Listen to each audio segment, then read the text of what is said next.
В югозападна България се крие град с повече от 2300 години история – Хераклея Синтика.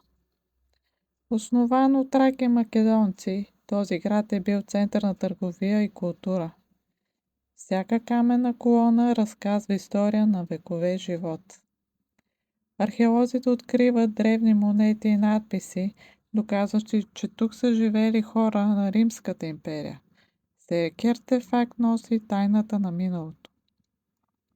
Но времето не пощадява никого. Земетресение и забрава превръщат града в руини. Все пак историята му още диша в камъка и земята. Хераклея Синтика е не само археологическо чудо. Това е място, където легендите оживяват.